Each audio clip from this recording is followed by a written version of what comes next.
मेरे मास्टर ने मुझे एक प्रोडिजी कहा और उसी पल मैं एक बेकार स्पिरिचुअल रूट वाले इंसान से डिवाइन स्पिरिचुअल रूट का मालिक बन गया। मेरी जूनियर सिस्टर ने मजाक में मुझे स्वॉर्ड मास्टर कह दिया, लेकिन अचानक मुझे महसूस हुआ कि सिर्फ उंगली आगे बढ़ाने भर से ही मेरे अंदर से जबरदस्त स्वॉर्ड एनर्जी निकल रही है। ये सब सिर्फ इसलिए हुआ क्योंकि मेरे पास एक रहस्यमयी ट्रेट था। जब भी कोई मेरी तारीफ करता वो बात सच हो जाती। 18 साल पहले मैं ट्रांसमाइग्रेट होकर एक फैंटेसी वर्ल्ड में आ गया था। पहाड़ के नीचे मेरे मास्टर ने मुझे पाया और मुझे पाल पोस कर बड़ा किया। लेकिन सेक्ट की बदकिस्मती ये थी कि पिछले 30 सालों में वहां एक भी ऐसा डिसाइपल पैदा नहीं हुआ था जो स्पिरिचुअल रूट अवेकन कर सके। इसी वजह से अगले ही दिन अपर सेक्ट किसी को भेजकर इस सेक्ट को हमेशा के लिए बंद करने वाला था। मेरे 5 साथी डिसाइपल, जो इस सेक्ट में मेरे इकलौते सीनियर ब्रदर्स और सिस्टर्स थे, मुसीबत में फंसने के डर से पहले ही फैमिली मैटर्स का बहाना बनाकर मास्टर को अलविदा कह चुके थे। जाते जाते उन्होंने पूरे आंगन में कुछ कीमती चीज ढूंढने की कोशिश भी की, लेकिन जब उन्हें कुछ नहीं मिला तो बड़बड़ाते हुए पहाड़ से नीचे उतर गए। आखिर में सिर्फ मैं ही बचा था। मेरे पास जाने के लिए कोई जगह नहीं थी, इसलिए मैं अपने बूढ़े मास्टर के साथ वहीं रुका रहा। हम दोनों बस सेक्ट के पुराने गौरव को याद करके आहें भर सकते थे।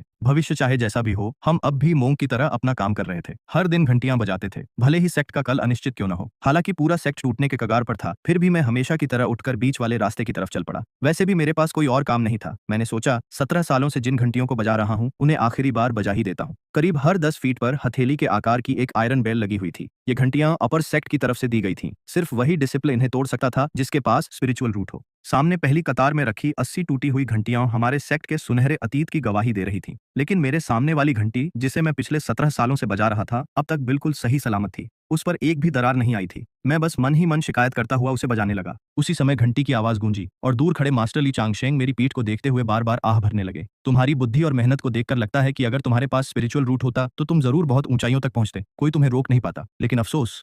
ये कहते हुए उनकी आंखों की चमक फीकी पड़ गई और वो उदास होकर मुड़ गए। लेकिन जैसे ही उन्होंने ये बात कही, उसी समय घंटी बजाते हुए मुझे अचानक अपने डेंटियन में एक गर्माहट महसूस हुई। ऐसा लग रहा था जैसे वहां कुछ पैदा हो गया हो। पिछले 10 सालों में मैंने कभी ऐसा एहसास नहीं किया था। मेरे मन में तुरंत एक लगभग नामुमकिन संभावना कौन थी। उत्साह से मैंने लकड़ी का हथौड़ा फिर उठाया और घंटी पर एक और वार किया। टन। जैसे ही तेज आवाज गूंजी, पीछे मुड़ चुके मास्टर ने भी उसे सुन लिया। लेकिन इस बार घंटी की आवाज खत्म होते ही एक हल्की सी क्रैक की आवाज भी सुनाई दी। मैं खुशी से पागल होने लगा और लगातार घंटी पर वार करता गया। आखिरकार वो आयरन बेल, जो इतने सालों से सही सलामत थी, टूटकर टुकड़ों में बिखर गई। पूरे 18 साल बाद आखिरकार मैंने अपना स्पिरिचुअल रूट अवेकन कर लिया था। लेकिन मुझसे भी ज्यादा खुश मास्टर ली चांगशेंग थे। वो भागते हुए मेरे पास आए। उनका पूरा शरीर कांप रहा था, जैसे उनका खुद का बेटा किसी टॉप यूनिवर्सिटी में एडमिट हो गया हो। अगर सेक्ट के पास पर्याप्त संसाधन होते तो शायद वो पूरी दुनिया को यह खुशखबरी सुनाने के लिए एक भव्य दावत तक दे देते। अगली सुबह चिंग्यून सेक्ट के 2 प्रतिनिधि बादलों पर सवार होकर यहाँ पहुंचे। उनका मकसद साफ था, वो सेक्ट को भंग करने आए थे। तभी मुझे पता चला कि मेरे मास्टर ली चांगशेंग असल में चिंग्यून सेक्ट के एक प्रोटेक्टर थे।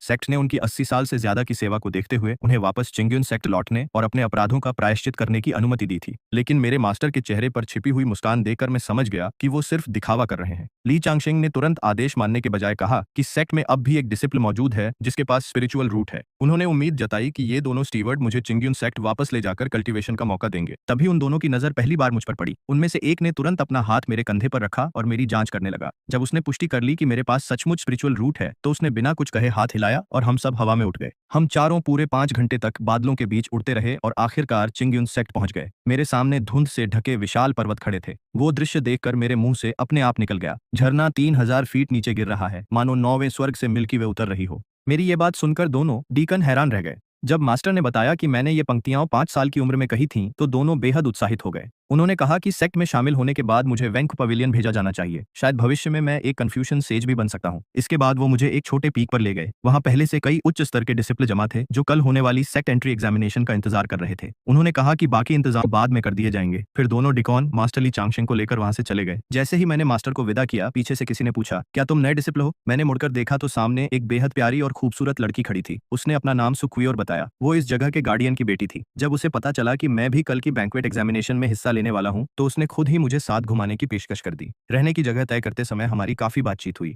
तभी मुझे पता चला कि यहाँ मौजूद सभी डिसाइपल स्पिरिचुअल रूट वाले थे और कल होने वाली बैंकेट सिर्फ उनकी रैंकिंग तय करने के लिए थी। स्पिरिचुअल रूट साधारण से लेकर टॉप ग्रेड तक कुल 7 स्तरों में बांटे गए थे। हर स्तर एक अलग रंग से जुड़ा था और उसी के आधार पर तय होता था कि सेक्ट किसी डिसाइपल को कितनी अहमियत देगा। जब सू छावेर ने मेरे रहने की व्यवस्था कर दी, तो मैंने बेशर्मी से उससे सेक्ट घुमाने की गुजारिश कर दी। मैंने कहा कि मैं यहाँ के माहौल से परिचित होना चाहता हूँ। हम दोनों अभी घूम ही रहे थे कि अचानक भीड़ में हलचल मच गई। 3 घमंडी युवा शानदार ब्रोकेड रोब्स पहने हुए हमारे सामने से गुजरे। सुक्वियोर ने बताया कि ये तीनों डायनेस्टी के प्रिंस हैं। रॉयल फैमिली ने उनकी स्पिरिचुअल रूट्स को बेहतर बनाने के लिए बहुत मेहनत की थी। यहाँ तक कि अफवाह थी कि उनमें से कुछ के पास हेवन ग्रेड स्पिरिचुअल रूट भी हो सकता है। उनकी बातें सुनकर मैं खुद को रोक नहीं पाया और मन ही मन उनकी किस्मत से ईर्ष्या करने लगा।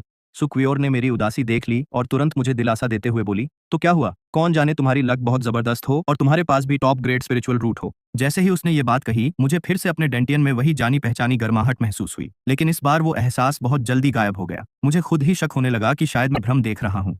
फिर मुझे याद आया कि जब सुक्वियोर ने मेरे टॉप ग्रेड स्पिरिचुअल रूट होने की बात कही थी, तभी मेरे डेंटियन में ये अजीब बदलाव हुआ था। अपने कमरे में लौटते ही मैं तुरंत आंखें बंद करके पद्मासन में बैठ गया। मैं जानना चाहता था कि आखिर मेरे डेंटियन में क्या हो रहा है, लेकिन जाहिर है मुझे कुछ भी नहीं मिला। मैंने अभी तक औपचारिक कल्टीवेशन शुरू भी नहीं की थी, इसलिए स्पिरिचुअल रूट होने के बावजूद मैं एक सामान्य इंसान से ज्यादा अलग नहीं था। अगली सुबह सेक्ट स्क्वायर में डिसाइपल को बुलाने वाली घंटी बज उठी। स्पिरिट बैंकेट में जाते समय रास्ते में मेरी मुलाकात फिर से सू छावेर से हो गई। जैसे ही हम स्क्वायर पहुंचे, हमारे सामने एक चौंकाने वाला दृश्य था, लेकिन लोगों का ध्यान बीच में खड़े 10 फीट ऊंचे स्वलो फेदर क्रिस्टल पर नहीं था, बल्कि कल वाले तीनों प्रिंस सुनहरी रोशनी में नहाए हुए आसमान से नीचे उतर रहे थे। इससे साफ पता चल रहा था कि उन्होंने सेक्ट ज्वाइन करने से पहले ही कल्चरेशन शुरू कर दी थी। उन्हें देखकर मैं बस यही सोच पाया कि सही परिवार में जन्म लेना भी एक तरह का टैलेंट है। उसी समय भीड़ एक बार फिर हैरानी से चीख उठी, क्योंकि आसमान से एक और व्यक्ति नीचे उतर रहा था। ये थी शेलन डायनेस्टी की नई होली मेडन लिन छिंगशुए। उसका प्रवेश भी लगभग उन 3 प्रिंसेस जैसा ही था, लेकिन उसके पूरे शरीर से ऐसी ठंडी और दूर रहने वाली ऑरा निकल रही थी कि कोई उसके पास जाने की हिम्मत नहीं कर सकता था। अफवाह थी कि उसके पास एम्परर ग्रेड स्पिरिचुअल रूट या शायद उससे भी ऊंचा स्पिरिचुअल रूट मौजूद है। जैसे ही बैंकेट फॉरेस्ट असेंबली शुरू हुई, ज्यादातर डिसाइपल के पास मॉर्टल ग्रेड या हाई ग्रेड स्पिरिचुअल रूट्स निकले। तीनों प्रतिभाशाली प्रिंसेस में से सीमा शुन और यंग मास्टर ओयांग के पास azure emperor grade spiritual root थे।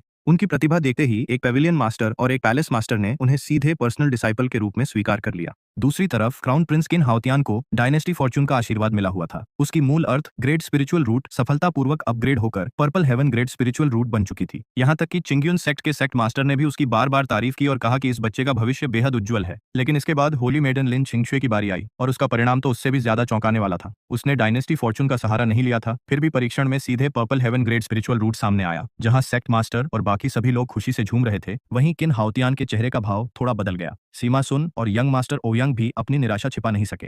उन्हें लगा था कि वो पहले से ही सबसे ऊपर हैं, लेकिन उनकी उम्मीदों के विपरीत लगातार 2 और हेवन ग्रेड जीनियस सामने आ गए थे। आखिरकार एल्डर स्टुअर्ट ने मेरा नाम पुकारा, लिन मोहन। मेरा दिल तेजी से धड़कने लगा और मैं घबराते हुए स्वॉलो फेदर क्रिस्टल की तरफ बढ़ा। सच कहूं तो मुझे इस बात की बिल्कुल परवाह नहीं थी कि मेरा स्पिरिचुअल रूट हाई ग्रेड होगा या लो ग्रेड। मैं तो बस इस बात पर हैरान था कि आखिर मुझे इन 4 मॉन्स्टर लेवल प्रोडिजी के बाद टेस्ट करने का फैसला किसने किया था। अजीब नजरों से मुझे घूर रही खामोश भीड़ को देखकर ऐसा लग रहा था जैसे मैंने अपना बढ़ाया हुआ हाथ किसी कैक्टस पर रख दिया हो। जब आखिरकार मेरा हाथ उस क्रिस्टल पर जाकर टिका, तो शुरुआत में क्रिस्टल से डार्क ग्रे रोशनी निकली, जो एक मॉर्टल स्पिरिचुअल रूट को दर्शाती थी। ये देखकर आसपास खड़े लोग सिर हिलाने लगे और प्रोडिजी और आम इंसान के बीच के फर्क पर अफसोस जताने लगे। थोड़ी दूर खड़ी सुक्वियोर ने भी अपनी मुट्ठियां भींच लीं और उसके चेहरे पर साफ पछतावा दिखाई देने लगा। लेकिन तभी कुछ ही पलों बाद क्रिस्टल का रंग तेजी से बदलने लगा। पहले ग्रे से व्हाइट, फिर येलो और आखिर में ऑरेंज पर जाकर रुक गया। सिर्फ कुछ ही सांसों के अंदर मेरी स्पिरिचुअल रूट की क्वालिटी सीधे ट्रू स्पिरिचुअल बॉडी लेवल तक पहुंच गई। ये देखकर पूरी भीड़ हैरानी से सांस खींचने लगी। सभी लोग मुझसे जलने लगे क्योंकि अब मैं सेक्ट का कोर डिसिप्लिन बनने वाला था। लेकिन तभी जब एल्डर स्टुअर्ट मेरे टेस्ट रिजल्ट की घोषणा करने ही वाला था, मेरे हाथ के नीचे मौजूद क्रिस्टल एक बार फिर रंग बदलने लगा। ऑरेंज से उसका रंग सायन हो गया। नीचे खड़े दोनों प्रिंसेस की आंखें तुरंत फैल गईं, मगर जब क्रिस्टल की सायन रोशनी पूरी तरह पर्पल रंग में बदल गई, तो पूरा यानलिंग स्क्वायर अचानक जोरदार जयकारों से गूंज उठा। कहीं से भी एक और हेवनली स्पिरिचुअल रूट वाला प्रोडिजी सामने आ गया था। यहाँ तक कि हमेशा घमंडी रहने वाला किन हाउतियान भी कांप उठा। उसने तो रॉयल डेस्टिनी की शक्ति खर्च करके बड़ी मुश्किल से हेवनली ग्रेड स्पिरिचुअल रूट हासिल की थी, जबकि मैं बिना किसी बैकग्राउंड के इतनी आसानी से वहां पहुंच गया था। लेकिन आखिरकार वहां मौजूद सभी लोग बहुत सतही सोच वाले थे, क्योंकि मेरे हाथ के नीचे मौजूद पर्पल क्रिस्टल के अंदर से अचानक मोहक रेड रोशनी निकलने लगी। उसी पल पूरी दुनिया जैसे उबल उठी। विशाल यानलिंग स्क्वायर कांपने लगा और जमीन पर पड़े छोटे छोटे पत्थर लगातार उछलने लगे। ऐसा एनवायरमेंटल डिस्टर्बेंस सिर्फ तब होता था जब किसी टॉप ग्रेड स्पिरिचुअल रूट का जन्म होता था। यहाँ तक कि सेक्ट मास्टर भी सांस लेने की हिम्मत नहीं कर पा रहा था। तभी अचानक 3 जोरदार घंटियों की आवाज गूंज उठी। यह सेक्ट की सबसे ऊंची चोटी पर मौजूद एंसेस्ट्रल बेल्स की ध्वनि थी। 3 बार घंटी बजने का मतलब था कि सेक्ट के अंदर एक टॉप ग्रेड स्पिरिचुअल रूट जन्म ले चुका है। जैसे ही क्रिस्टल पूरी तरह लाल हो गया, पहले कुछ पल की मौत जैसी खामोशी छा गई और उसके बाद पूरी भीड़ पहले से कहीं ज्यादा हैरानी में चीख उठी। हमेशा शांत रहने वाली लिन चिंगशू तक का चेहरा पीला पड़ गया था और वो कांपती हुई मुझे देख रही थी। चिंगयुन सेक्ट मास्टर बुदबुदाया, चिंगयुन सेक्ट अब एक महान प्रोडिजी पैदा करने वाला है। लेकिन अगले ही पल हालात पूरी तरह बदल गए। लाल क्रिस्टल ने आसपास की स्पिरिचुअल एनर्जी को सीधे अस्थिर कर दिया। जो डिसिपल्स पहले से कल्टीवेशन कर रहे थे, उन्हें ऐसा महसूस हुआ जैसे उनके शरीर फटने वाले हों और उनकी स्पिरिचुअल एनर्जी लगभग पूरी तरह खींची जा रही हो। सेक्ट मास्टर सबसे पहले समझ गया कि कुछ गड़बड़ है। वो तुरंत उड़कर आगे आया, हैंड सील्स बनाते हुए एक स्पेल कास्ट किया और मिरर के अंदर एक फैंटम इमेज बनाकर क्रिस्टल को घेर लिया, जिससे बेकाबू स्पिरिचुअल एनर्जी दोबारा स्थिर हो गई। मैं लोगों को उत्साह से टॉप ग्रेड स्पिरिचुअल रूट चिल्लाते हुए देख रहा था। एल्डर्स की जलती हुई आंखें देख रहा था, जो इसे 1000 साल में एक बार होने वाली घटना बता रहे थे। तीनों प्रिंसेस के बदसूरत चेहरे देख रहा था, लिन चिंगशू की कांपती पलकें और भींची हुई मुट्ठियां देख रहा था। और ये सब देखकर मैं अंदर ही अंदर खुशी से झूम रहा था। ट्रांसमाइग्रेट होकर इस दुनिया में आने के पूरे 18 साल बाद आखिरकार मैं भी यहाँ का एक प्रोडजी बन चुका था। दूर खड़ी सुक्वाओर भी गर्व और उत्साह से भरी हुई थी। बिल्कुल वैसा ही हुआ था जैसा उसने कल अंदाजा लगाया था। ज्यादा समय नहीं बीता था कि जियांगनान और जियांगबे के दोनों स्टीवर्ड्स मेरे मास्टर को लेकर वहां पहुंच गए। जैसे ही ली चांगशेंग ने देखा कि top grade spiritual root awaken करने वाला डिसिपल उसका अपना शिष्य है, वो कुछ पल के लिए स्तब्ध रह गया और फिर जोर जोर से हंसने लगा। हंसते हुए उसने मेरे कंधे पर थपकी दी। मुझे तो पहले से ही पता था कि तुम्हारा टैलेंट असाधारण है। एक टॉप ग्रेड स्पिरिचुअल रूट क्या चीज है। अगर तुम लेजेंडरी डिवाइन स्पिरिचुअल रूट भी अवेकन कर लेते तो मुझे बिल्कुल भी हैरानी नहीं होती। उसकी जानबूझकर ऊंची की गई आवाज सुनकर वहां मौजूद सभी लोग शर्मिंदा महसूस करने लगे, जबकि मैं तो अपने मास्टर की बढ़ चढ़कर बातें करने की आदत का पहले से आदी था। लेकिन जैसे ही मास्टर ने अपनी बात खत्म की, मुझे अचानक अपने डेंटियन के अंदर जबरदस्त हलचल महसूस हुई। ऐसा लग रहा था जैसे उसके भीतर कोई भयंकर आग जल रही हो। सबकी आंखों के सामने उस लाल क्रिस्टल के अंदर छोटे छोटे सुनहरे बिंदु उभरने लगे, जिस पर मेरा हाथ रखा हुआ था। हवा में गोल्डन बेल को नियंत्रित कर रहा सेक्ट मास्टर अचानक अपना चेहरा बदल बैठा। उसने तुरंत वॉइस ट्रांसमिशन के जरिए पूरे चिंगयुन सेक्ट को सन रिटर्निंग फॉर्मेशन बनाने का आदेश दिया। सेक्ट की अलग अलग चोटियों से बहती रोशनी पर चलते हुए अनेक आकृतियां प्रकट हुई। फॉर्मेशन पूरा होने की आवाज के साथ बादलों और धुंध का एक विशाल अरे प्रकट हुआ, जिसने कुछ ही पलों में पूरे चिंगयुन सेक्ट को ढक लिया। अगले ही सेकंड सॉल फेडर क्रिस्टल से सुनहरी रोशनी का विस्फोट हो गया। इसे देखकर सभी लोगों की पलकें फिर से बेकाबू होकर फड़कने लगीं, क्योंकि उन्हें 10,000 साल पुरानी वो कथा याद आ गई जिसके अनुसार golden divine great spiritual root awaken करने वाले लोग 9 प्रोविंसेस के चोजन वन होते थे। जैसे ही स्वलो फेदर क्रिस्टल से चकाचौंध कर देने वाली सुनहरी रोशनी फूटी, सेक्ट की सबसे ऊंची चोटी पर मौजूद एंसेस्ट्रल स्पिरिट्स एक बार फिर गूंज उठे। मेरी हथेली के नीचे मौजूद सोलो फेडर क्रिस्टल तुरंत दरारों से भर गया। अगले ही पल एक कान फाड़ देने वाले धमाके के साथ शुभ संकेतों से भरी सुनहरी तरंगें चारों तरफ फैलने लगीं। सेक्ट मास्टर ने तुरंत सबको सन रेस्टोरिंग अरे मजबूत करने का आदेश दिया, लेकिन उसकी उम्मीद के विपरीत सुनहरी रोशनी ने उसे तैयारी का कोई मौका ही नहीं दिया।